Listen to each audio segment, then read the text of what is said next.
warahmatullahi wabarakatuh. Waalaikumsalam warahmatullahi wabarakatuh. Yang sana belum jawab. Assalamualaikum warahmatullahi wabarakatuh. Waalaikumsalam warahmatullahi wabarakatuh.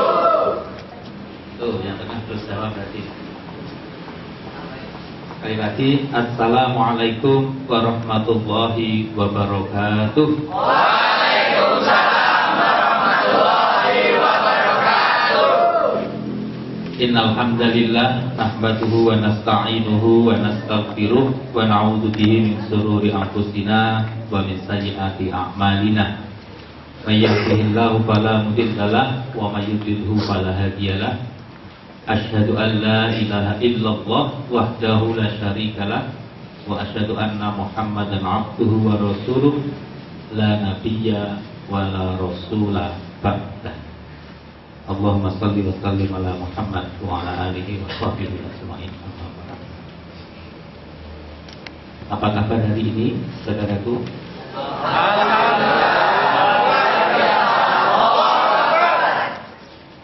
Kok gak semangat? Ada lagi yang semangat, Allahu Akbar. Wah, apa kabar hari ini? Alhamdulillah, luar biasa. Allahu Akbar. Apa tadi? Jos. Baik.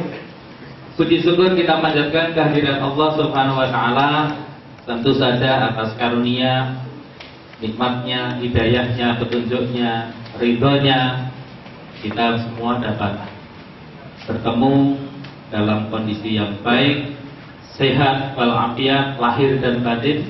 Amin. Lahir dan batin lah. Ya, ada yang sehat lahirnya, kita sehat. Ada yang badannya tidak sehat. Nah, sehat lahir batin. Dan selamat Anda termasuk dari orang-orang yang mendapat kesempatan untuk menempuh studi di jenjang pendidikan tinggi. Saya kira ini sebagian dari 160 mahasiswa baru yang 55 diantaranya adalah kelas malam yang barangkali kemarin sebagian bisa ikut acara orientasi dan pekan ta'aruf pada hari ini, sedangkan yang sebagian besar lain untuk kelas malam akan mengikuti pekan ta'aruf pada hari Ahad, karena 90% saudara-saudara kita kelas malam itu adalah sudah bekerja. Baik, pada kesempatan yang berbahagia ini saya oleh panitia diminta untuk menyampaikan tentang apa itu Al-Rahmah, gitu ya. Apa itu Al-Rahmah, dan nanti kita akan sedikit tambahkan tentang bagaimana saudaraku semua sukses studi di Al-Rahmah. Amin. Apa Al-Rahmah dan bagaimana caranya agar sukses studi di Al-Rahmah. Baik, saya awali teman-teman, saudaraku, bahwa dalam hidup ini kita harus senantiasa bersyukur kepada Allah Subhanahu wa taala atas berbagai nikmat dan karunia yang telah diberikan kepada kita. Ada yang masih ragu bahwa Allah itu banyak memberikan nikmat kepada kita? Gak ada yang ragu ya?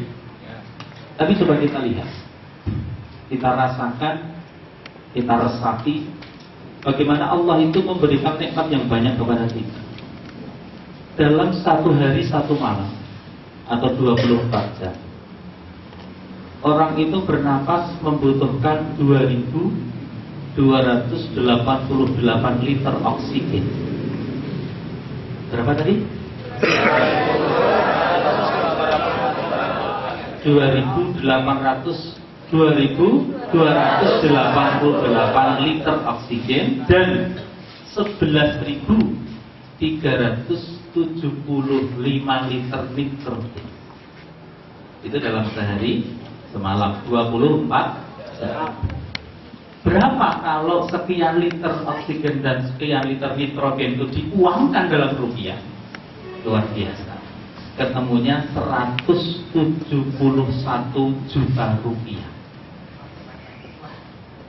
Berarti biaya kita bernafas dalam sehari semalam 24 jam itu adalah 171 juta rupiah. Kalau itu Anda kalikan dengan 30 hari atau 1 bulan, itu setara dengan 5,1 miliar.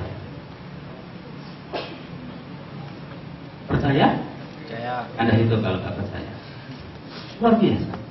Allah memberikan nikmat yang luar biasa kepada kita. Biaya bernafas kita 1 bulan itu 5,1 miliar. Seandainya itu Allah menarik biaya itu kepada kita, ada nggak yang mampu di antara kita? Nah, seorang presiden pun tidak mungkin bisa membayar biaya untuk bernafas 1 bulan, karena gaji presiden hanya 67 juta. Padahal biaya bernafas 1 bulan 5,1 miliar. Luar biasa. Tapi Allah memberikan itu gratis kepada kita. Nggak pernah datang setiap bulan seorang malaikat yang diutus kepada kita untuk menarik biaya bernafas kita. Ada yang pernah kedatangan malaikat? Dok, assalamualaikum, permisi mas, saya utusan Allah diminta untuk menarik biaya nafas bulan Januari kemarin sebesar 5, karena Anda nafasnya boros 5,6 miliar. Nggak pernah ada.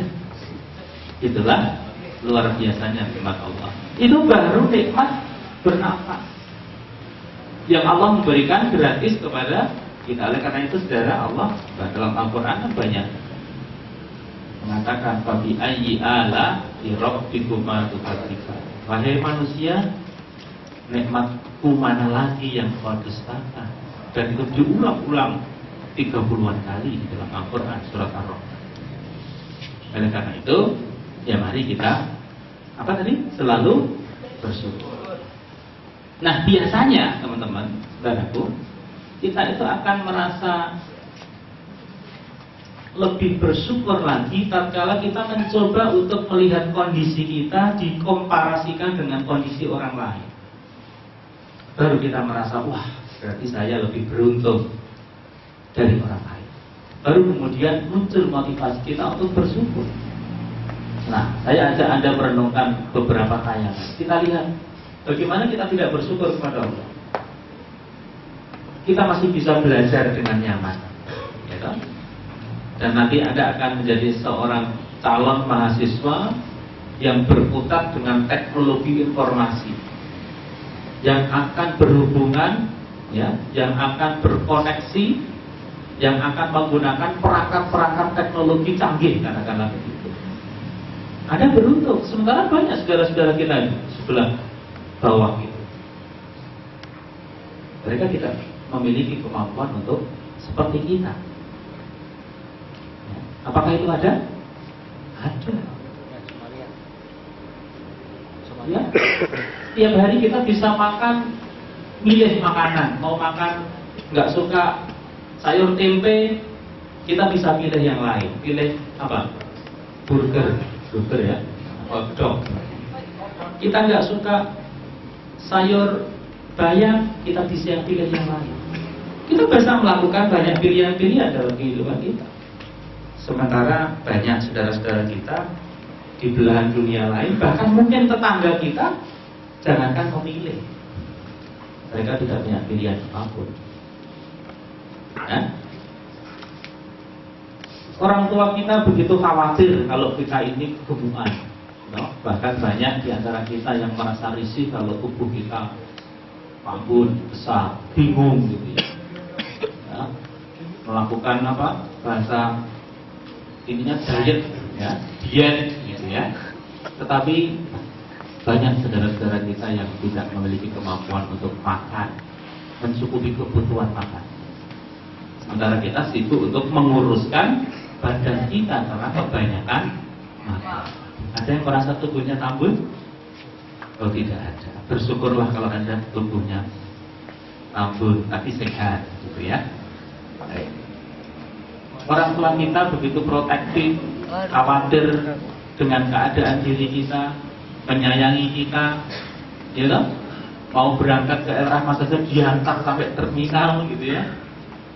Bahkan mungkin kemarin saya melihat banyak dari calon mahasiswa kita yang diantar orang tuanya dari Bengkulu, dari Palembang, dari Medan, diantar ke Jogja karena untuk perhatian orang tua Anda kepada Anda.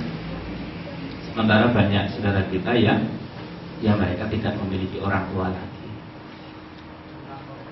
Betul ya? Iya. Kemudian barangkali sekarang kita bingung mau milih main game apa, gitu? Ya, komputer di warnet di mana-mana banyak fasilitas yang bisa menyenangkan kita. Mau pilih game apa saja ada. Nah, sementara banyak saudara kita yang tidak memiliki kesempatan itu, mainannya hanya tengkorak gitu ya, karena tidak punya alat-alat yang bisa digunakan untuk menyenangkan dirinya. Dan seterusnya, kita bisa milih sandal aja, sepatunya bagus-bagus nih saya lihat. Harganya kira-kira 2,5 juta ini. Ya, wah ini sudah pada dismen semua ini ya. Luar biasa. Sepatu saya aja ini cuma berapa 100 ribu gitu ya. Itu sering pinjam. Oh, ya. Yang benar pinjam. Nanti bisa beli sendiri yang lebih bagus, gitu ya. Kita bisa pilih sepatu, nggak suka ini, nggak suka itu, pilih ini, pilih itu. Sementara banyak saudara kita yang tidak bisa beli sepatu, pakai aqua di, nah, gitu ya. Dan seterusnya dan seterusnya dan seterusnya. Oleh karena itu jangan pernah kita mengeluh, ya. Jangan pernah kita mengeluh, jangan pernah kita bertanya mana nikmat Allah yang telah diberikan kepadaku. Tetapi justru kita harus selalu bersyukur, berterima kasih kepada Allah atas segala kenikmatan yang diberikan kepada.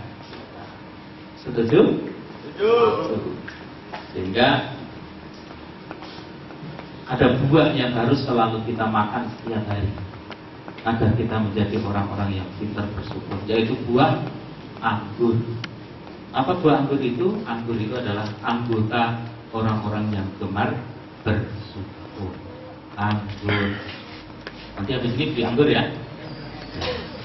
Juga beli semangka. Semangka itu semangat beribadah karena Allah Subhanahu wa Ta'ala. Kalau buah pisang, pantang iri sombong dan angkuh.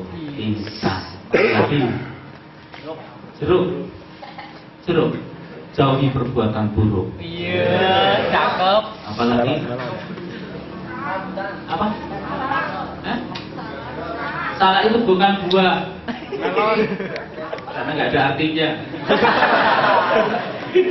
Ya baik, ingat kenapa kita harus bersyukur? Karena kita tidak akan pernah tahu kondisi yang akan terjadi di masa. Ada kalanya kita merasa bahwa hidup kita itu begitu tenang, ya, begitu menyenangkan. Tapi ada kalanya kondisi itu tidak terus terjadi pada diri kita.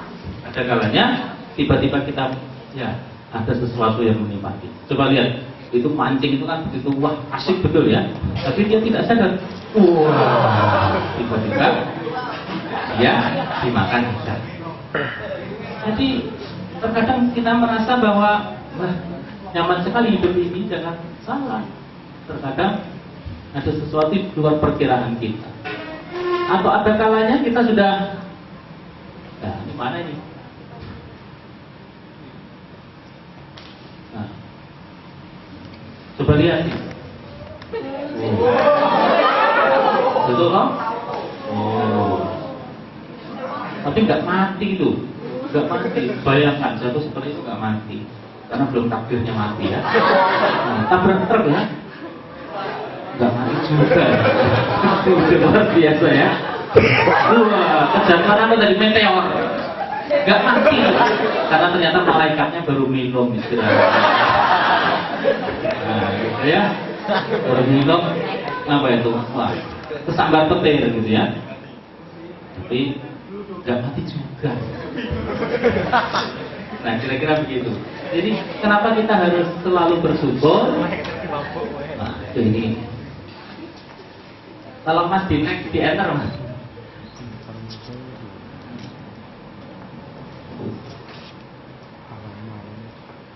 Ya, nah terus enter. Nah, jadi intinya bahwa kita harus selalu bersyukur, mengucapkan alhamdulillah ya atas segala kenikmatan, karena bisa jadi kita sekarang masih sehat, tetapi besok Allah sudah berkenan untuk menghadirinya. Kan gitu. Jadi bersyukur itu kapanpun dan dimanapun. Baik, saya diminta oleh panitia untuk mengenalkan tentang Istimiyah Rahmah. Singkat saja, teman-temanku, Istimiyah Rahmah itu sudah mulai menjadi sebuah gagasan ya, untuk didirikan sejak tahun 1999 oleh 4 orang pendiri Ar-Rahmah, yaitu satu Bapak Dr. Andes Haji Fairul Rasidin. Beliau sudah dipanggil oleh Allah Subhanahu Wa Taala pada tanggal 25 November 2011 di saat beliau sedang mensosialisasikan, melatih terjemah Al-Quran di Jakarta dan sedang audiensi dengan Antv dan Metro TV waktu itu. Akan ditayangkan di TV, tapi keburu Allah kemudian memanggil beliau. Yang kedua, Bapak Dr. Andes Yulfikar Sudarno. Nanti Anda akan bertemu dalam mata kuliah kewirausahaan. Yang ketiga, saya sendiri, nama saya itu panjang sekali ya. Nama saya panjang sekali. Dan yang keempat adalah Ibu Hestina Sari Diah Sitaningwa. Inilah 4 pendiri Istimiyah Rahmah waktu itu. Yang berdirinya Ar-Rahmah diawali dengan berjalannya sebuah lembaga pendidikan kursus komputer sejak tahun 90 waktu itu. Ya, waktu itu Ar-Rahmah dalam bentuk lembaga kursus atau LPK tahun 90, ada di Jogja tahun 92, kemudian tahun 2001 akhirnya berdiri Istimiyah Rahmah Yogyakarta. Jadi lembaga yang Anda masuki ini berdiri pada tahun 2001, tepatnya pada 11 Jumadil Akhir 1422 Hijriah, bertepatan tanggal 30 Agustus 2001 Masehi. Ya, ini sejarah Ar-Rahmah. Jadi Istimiyah Rahmah relatif perguruan tinggi yang belum lama. Kalau di Jogja sekolah tinggi komputer yang paling bontot itu berarti paling akhir ya. Ya, yaitu Ar-Rahmah. Barangkali Anda pernah mendengar ada nama Akakom ya. Akakom itu yang pertama dan utama karena Akakom sudah 30-an tahun barangkali ada di Jogja. Makanya dia menggunakan jargon yang pertama. Kemudian ada Amikom yang sudah sekitar 25-an tahun. Dan kemudian kita baru 11 tahun sekarang. Kita punya 5 program studi. Saya kira Anda sudah kenal semua. Jadi ISI dan seterusnya dan seterusnya. Visi Ar-Rahmah, ya, visi Istimiyah Rahmah, menjadi perguruan tinggi komputer yang Qurani, mandiri dan unggul di tingkat nasional pada tahun 2025. Itu tafsir visi kita. Dan nanti kalau pada tahun 2025 sudah terwujud, kita mampu untuk berkompetisi di kancah nasional, kita akan meningkatkan visi itu di tingkat Asia dan seterusnya dan seterusnya. Kemudian misi kita, saya kira itu bisa Anda baca, menyelenggarakan pendidikan tinggi yang berorientasi pada pengembangan teknologi, kewirausahaan yang didasari dengan penanaman nilai-nilai Islam yang kokoh sebagai dasar perilaku profesional. Nanti bisa Anda baca sendiri. Dan yang penting adalah bahwa dari visi, misi dan tujuan Istimiyah Rahmah kemudian menjadi sebuah positioning yang sangat cantik. Yang ini harus menjadi visi dan misi semua stakeholder Istimiyah Rahmah, baik itu dosen, tenaga kependidikan, termasuk mahasiswa, untuk bisa mencapai jargon dan brand promise Istimiyah Rahmah, yaitu jago IT, Qurani, dan lulus menjadi jutawan. Bahasa Inggrisnya apa? Yang kita baca itu expert on IT, Qurani. Nah, sehingga kalau teman-teman menjadi keluarga besar Ar-Rahmah itu tugasnya yang mewujudkan 3 itu. Kalau sudah lulus nanti harus menjadi orang yang expert on IT, harus menjadi seorang ahli IT. Karena saya yakin Anda memilih Istimiyah Rahmah ini memang keinginannya menjadi seorang yang memiliki keahlian di bidang IT. Gak mungkin ada yang masuk ke Ar-Rahmah, Istimiyah Rahmah, tapi cita-citanya pengen jadi dokter. Gak ada kan? Gak ada. Kalau memang Anda pengen jadi dokter berarti salah alamat, salah masuk. tidak mungkin dari Anda yang menjadi calon mahasiswa baru STIMIK Al-Rahmah itu bercita-cita ingin menjadi perawat. Ya, karena kalau perawat mestinya tidak masuk ke STIMIK tetapi ke STIKES. Kan begitu kan? Nah, berarti itu adalah tugas kita bersama, mewujudkan seorang yang jago IT, yang berkarakter Qur'ani dan lulus menjadi seorang yang mandiri, ya, wirausahawan, ya, atau menjadi seorang yang kemandirian di dalam ekonominya bisa diandalkan. Nah, itu yang menjadi visi, tujuan dan sekaligus Mas tolong di restart. Problem lama mati.